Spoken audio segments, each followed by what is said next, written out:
this tax cut really is not for the middle class, it's for the rich. And that whole thing about higher wages, well, it's a good selling point. And I really resent anybody saying that I'm just doing this for the rich. Well, Mr. Chairman, not true. With all due respect, I get sick and tired of the richest people Regular in order, this country Mr. Chairman. getting richer and Regular richer order. and richer. Order. Middle- Oof. Welcome back to America Talks Live. I'm Miranda Kahn. You just heard a heated exchange between Senators Orrin Hatch and Sherrod Brown. It went on for quite a while while they were debating the Senate's tax reform bill. The Senate Finance Committee passed the bill also, and now it's headed to the full Senate. Meanwhile, the House passed its tax reform plan yesterday as well. 13 GOP members of Congress voted against the measure. Most of them were from New York, New Jersey, and California. The House plan repeals the state and local tax deduction, which would severely impact those states. The bill also had 0 Democratic votes, which prompted the president to send this tweet.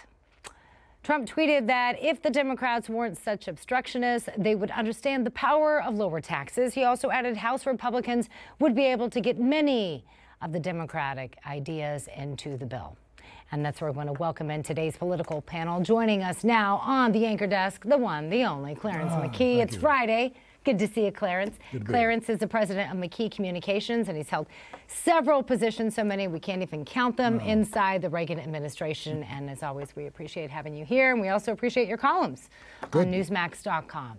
We're also pleased to have with us today Bradley Blakeman. Bradley is a former senior staff advisor to President George W. Bush. He's also a Republican strategist and a professor at Georgetown University. Thank you for joining us on this Friday. Happy Friday.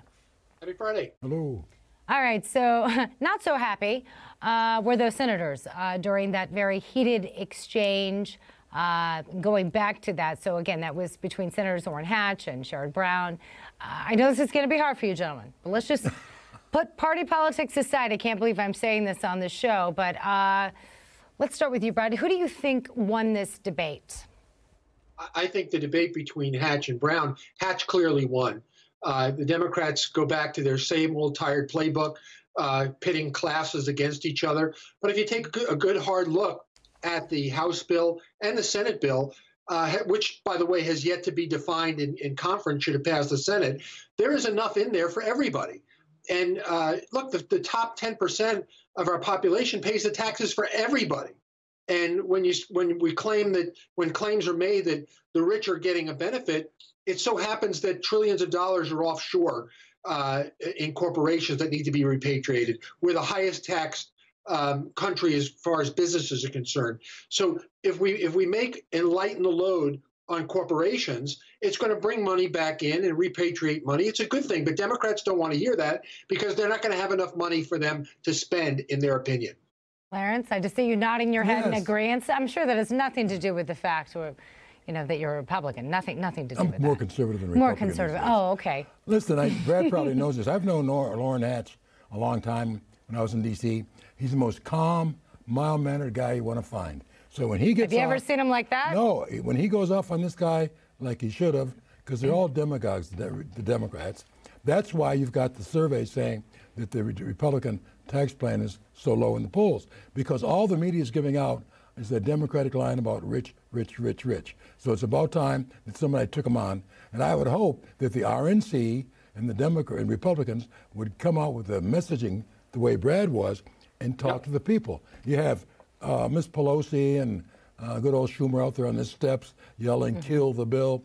We don't do anything like that. We just sit back, mild-mannered. So I'm glad that Orrin punched him in the mouth. Need more of that. So to speak. Didn't actually, just for those of you watching, didn't technically. Because, taxation reduction is the signature Republican mandate for years and years and years. And if we can't do this, get this done, as Lindsey Nelson says, we're in very, very bad shape. Okay, Bradley, I know you mentioned the media, but the fight kind of stemmed over, obviously, the argument over taxes, but this also not helping matters, I guess, if you will be this report by the Joint Committee on Taxation, which basically, according to this report, says taxes would go down in the beginning if this bill passes, but by the year 2027, the tax increases on the lower middle class would drastically increase. What do you have to say to that argument, Bradley? Well, I disagree with that. I believe, as we had seen in the Reagan days, this is the same argument they used against Reagan, because the Democrats don't believe that you can actually grow the economy. And the better the economy is doing, the more taxes that are being paid in, the more income that comes in. So the Democrats have never gotten it. It's proven to be true. And by the way, tax reform is never done. This is not going to be completed, and then we're never going to revisit tax reform. As a matter of fact, if the president were smart, he would say in September that we're going to revisit tax reform again and see how we can better tweak tax reform based on the performance of the bill and how it's been received by not only the private sector, but also the public sector as far as income is concerned. So tax reform is never done. It took too long since Reagan, 31 years, to get this far.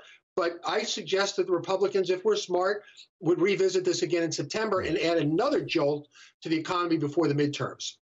The Joint Commission has to go out 10 years to find out it's not going to help somebody. Let's start about the next 3 to 4 to 5 and during the president's term. Job growth and economic growth and job creation, that's what this is all about. The Reagan tax cuts, as he was mentioning, did a great job. I think job growth went up. The economy went up 4%. That's what we need to happen now. 10 years ahead, we'll take care of it. But going back to the messaging now, okay, so you can say this is great, this is what we need to do, this is what America needs, we're going to have all this growth. But if that's not the message that is getting out to the American people, then Republicans need to do something different. Bradley, what do Republicans need to do to get their message across? And I mean by that is we all saw what happened when Republicans tried to repeal and replace Obamacare. And we all remember that scene of Paul Ryan and the president sitting out in the Rose Garden. Great, great, congratulations, patting each other on the back. Ryan again yesterday, everyone clapping. We still have a long way to go. So what needs to happen from now? And again, the president wants to sign this before Christmas. So what needs to happen now? Let's talk about a marketing strategy. The Rhino Senators. Go ahead, Bradley. Yes. Here's what I would suggest. First of all, policy is made on Pennsylvania Avenue, but it's sold on Main Street. The president needs to hit the road for at least 4 or 5 days, going all around the country, telling the story about how the middle class is going to benefit and how corporations are going to share their wealth by repatriating money, by building plants, buying equipment, and hiring people here in America. In addition, the vice president it needs to go west if the president's going east, and McConnell has to hit the road. The speaker has to hit the road. This has to be an all-out effort between now and Christmas, because if we don't have a deal buttoned up by Christmas in conference, ready to go to the president's signature, then I agree with Lindsey Graham. We are in big trouble. So there's got to be an all-out marketing effort to explain to the American people how they are going to benefit. And that's hard to do when you start crunching numbers. It's even hard to talk taxes on television because people's eyes kind of glaze over a little bit. And he should go to the states of those, not only the 8 states where Democrats are up for re-election, but hit the states where these rhino Republicans are on the sidelines. You know, Flake, Corker, and Collins. Oh my gosh. Go right into the states and beat him over the head with this thing. Do you agree with that, Bradley? Absolutely. There's no question that we need to buck up people who are running scared, and we also have to give aid and comfort to Republicans who need some help. And we also have to go into Democratic districts that are vulnerable in the midterms and let them know that you may not be for this bill, but the American people are watching. Does that include New Jersey and New York, which may not be big fans of this right now, Clarence? Well, I think we should stick to the vulnerable areas and Republicans where there's some difficulties, right? Listen, New York, come on. New Jersey, let's deal with Wisconsin's, the Pennsylvanias, the states where these shaky Republicans are wavering and quivering in their boots, who don't know what party they belong to. All right, so there you have it. Clarence, Bradley, thanks so much. We still have a lot more to talk about. When we come back, we're gonna lighten the mood with one of our favorite.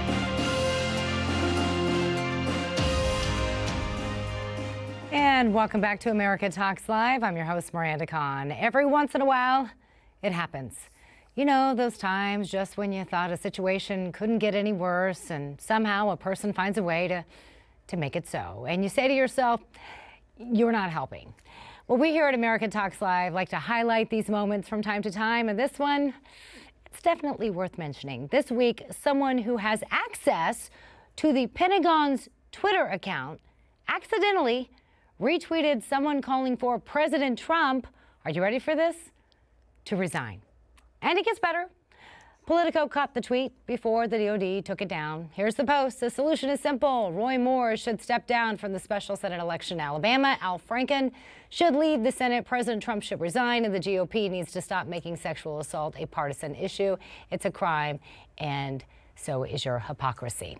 Well, the Pentagon has since apologized for that mistake. Its press secretary tweeted the department's official account, accidentally retweeted that post, that it would never be endorsed by the department. The person who did it immediately caught his mistake and took the tweet down. And that's where we're going to welcome back our political panel. Joining us once again, we have Clarence McKee and Bradley Blakeman. Gentlemen, thanks for sticking around. Okay, so I'm going to be honest. 2 questions came to my mind after I saw this post. 1, how did this happen? And 2, if the post had said something, I don't know, like, hey, Kim Jong-un, checkmate, with a picture of Trump's finger on a nuclear button, you know, those kind of things. Let's start with you, Bradley. Look, it's a good thing we don't have people walk the plank. So I think this is an innocent mistake, but it also shows you how dangerous instantaneous communications are. There's no stopgap once you press that button. And the fact is, why was the person who retweeted this in possession of that tweet? Was it on his personal account? Was it on a Pentagon account? I think there are some answers that are lacking here, and I think the White House has probably already got the DOD lit up over it. That's where to you, Clarence. Well, I tell you, a couple of weeks ago, something like this happened. Forgot what agency it was.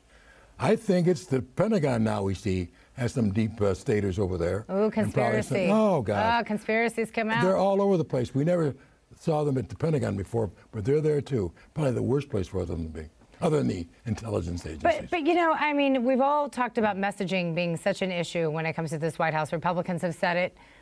You know, that's why we have Kelly in there, right? General Kelly in there to help streamline this process. And then something like this happens, Clarence. But the enemies are doing the messaging. But our guys aren't. This could be, but still, here's somebody who's working for the Pentagon, for crying out loud. Yes. What if they had said, like, hey, like I said, checkmate, Kim Jong-un, I'm pressing this button? Well, I think they better go after them stronger than the Attorney General is. Find these people and get rid of them.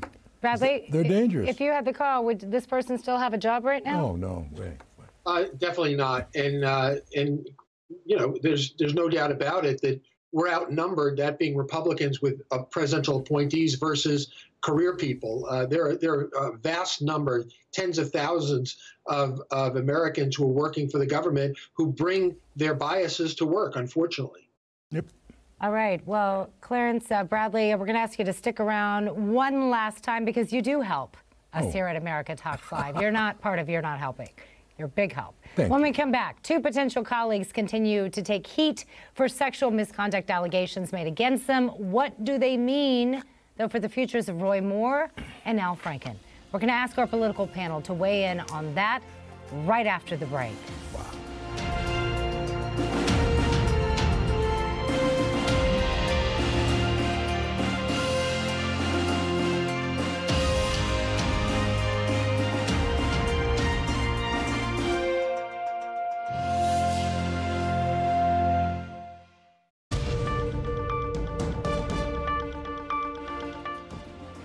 And he's like, no, we really need to practice the kissing scene. And okay, Al, you just turn your head right, I'll turn my head right, we got this, you know, whatever. And he kept persisting, and I'm like, Al, this isn't SNL. We're not really gonna kiss, so we don't really have to practice. And he just kept persisting, and it just reminded me of like the Harvey Weinstein tape that you heard the girl when she was wired up for the the NYPD, and he's just persistent and badgering and just relentless, you know. Back to America Talks Live. You just heard morning broadcast anchor Leanne tweeting, making her first public remarks about her sexual harassment accusations against Minnesota Senator Al Franken. President Trump says a picture of Franken appearing to put his hands on his accuser speaks 1,000 words. He tweeted that Al Frankenstein picture is really bad. This is the one he's referring to, and slammed the Minnesota Democrat for lecturing anyone about sexual harassment. Franken apologized for his actions and has called for an ethics investigation of himself. Tweeden has since accepted Franken's apology. She's also left it up to Minnesota voters to decide whether or not he should remain in office. And that's where I want to welcome back our political panel. Joining us once again, we have Clarence McKee and Bradley Blakeman. Thank you, gentlemen, for sticking around. Bradley, do you think the allegations made against Senator Al Franken warrant an investigation, and what's likely to be the outcome if it's decided, like, yes, we need to have this investigation? Look, I don't think we should be wasting any money on a ethics investigation. The American people and, of course, Congress, the whole world knows what he did. There's pictures of it. The question is, what is Al Franken going to do about it? I don't know what the ethics committee will do that would mean anything. They're certainly not going to expel him, admonish him. The world has already admonished him. So it's really up to him to make it right in this regard. And what right is, I think, remains to be seen. So are you saying you haven't made up your own mind? What do you think should occur? Well, I think it's up to the people who voted for him. I don't think he should resign. I don't think he should be expelled. He fessed up to what he did. And as a matter of fact, his victim accepted his apology. And I believe whether you're Republican or Democrat, fairness has to prevail. And I would leave it up to the people who elected him. Clarence, I want to go to something that we were actually discussing during the break, and that is what defines something as being sexual misconduct, sexual harassment. I think it's fair to say, both of you gentlemen could probably agree or disagree with me, that our definition of what was acceptable even 10 years ago, 20 years ago, 30 years ago is something you definitely can't do right now. I think it's all in the eye of the beholder, and a guy knows what the limits are. Men know that. And as I wrote in Newsmax... So did Al Franken, who said, you know, I did that picture because I thought it was funny. Oh, yeah, now I realize later that was not funny. He just got caught. So that's what you think? Oh, you don't think he evolved on that issue, do you, Bradley? No, I don't think it's as rampant or prevalent at all. I think that there are people who do these things, and they do it for various reasons. He did it because he called himself a comedian. He wasn't funny, so I never consider him a comedian. But, you know, I think to take this to another level is not right. I think what we need to do is with Franken's case, is leave it up to the voters that elected him. Because, again, I take the victim's apology as something that should be weighed against what he had already admitted to. I think this is just the beginning. This is going to be like the floodgates. Well, he's the first. Now, he's the first sitting senator to face these accusations. As you both probably know, there have been numerous reports with various women on Capitol Hill coming out left and right saying there are other members. So you think this is just the beginning of more to come? Just the beginning. Here's the difference, the double standard of the media. I was writing in Newsmax.com this week that